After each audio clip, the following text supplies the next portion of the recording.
திருநெல்வேலி மாவட்டம் பழையப்பேட்டை அருகே உள்ள ராணி அண்ணா அரசு கல்லூரி மாணவிகளை தவறாக வழிநடத்தும் பேராசிரியர்கள் இருவரை சஸ்பெண்ட் செய்ய வலியுறுத்தி அதே கல்லூரியில் பணிபுரியும் இதர பேராசிரியர்கள் காத்திருப்பு தர்ணா போராட்டம் நடத்தினர்.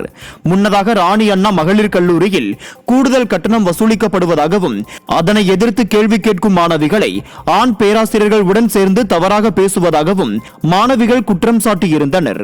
இதனை மறுத்துள்ள ராணி அண்ணா கல்லூரி பேராசிரியர்கள் இது குறித்து விசாரணை நடத்தி பல நாட்கள் ஆகியும் தவறான குற்றச்சாட்டுக்கு காரணமான பேராசிரியர்கள் இருவர் மீது நடவடிக்கை எடுக்காத உயர்கல்வித்துறையை கண்டித்து தர்ணா போராட்டத்தில் ஈடுபட்டனர்.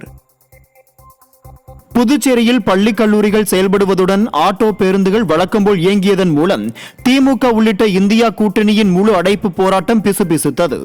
புதுச்சேரியில் உயர்த்தப்பட்ட மின் கட்டணத்தை திரும்ப பெற வலியுறுத்தி திமுக உள்ளிட்ட இந்தியா கூட்டணி சார்பில் முழு அடைப்பு போராட்டத்திற்கு அழைப்பு விடுக்கப்பட்டது.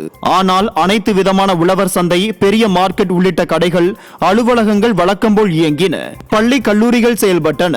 திமுக தொழிற்சங்க ஆட்டோ உள்பட ஆட்டோ, டெம்போ, தனியார் பேருந்துகள், நிறுவன பேருந்துகள் வழக்கம்போல் இயங்கின. திமுகவினரின் பெட்ரோல் பங்குகள் உள்பட அனைத்து பெட்ரோல் பங்குகளும் திறந்திருந்தன. இப்படி புதுச்சேரியில் திமுக கூட்டணி நடத்திய முழு அடைப்பு போராட்டம் மக்கள் ஆதரவு இல்லாமல் பிசுபிசுத்தது. தூத்துக்குடி மாவட்டம் திருச்செந்தூர் சுப்பிரமணிய சுவாமி திருக்கோவிலில் பௌர்ணமி தினத்தன்று கடல் நீர் 50 அடி தூரம் உள்வாங்கி பச்சை பாசி படிந்த பாறைகள் வெளிப்பட்டன. பக்தர்கள் ஆபத்தை உணராமல் அச்சமின்றி பாறைகளில் விளையாடி புனித நீராடினர். விடியா மாடல் அரசு இதுபோன்ற நிகழ்வுகளில் மக்களின் பாதுகாப்பு கருதி முன்னெச்சரிக்கை நடவடிக்கை எடுக்க வேண்டும் என பொதுமக்கள் கோரிக்கை விடுத்துள்ளனர். கடலூர் மாவட்டம் புவனகிரி வட்டாட்சியர் அலுவலகத்தில் 50க்கு மேற்பட்ட கிராம நிர்வாக அலுவலர்கள் உள்ளிருப்பு போராட்டத்தில் ஈடுபட்டனர்.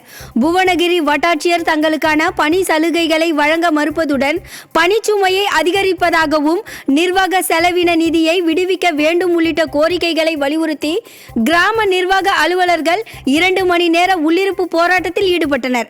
தங்களது கோரிக்கைகள் நிறைவேற்றப்படாவிட்டால் தொடர் போராட்டம் நடத்தப்படும் எனவும் எச்சரிக்கை விடுத்தனர்.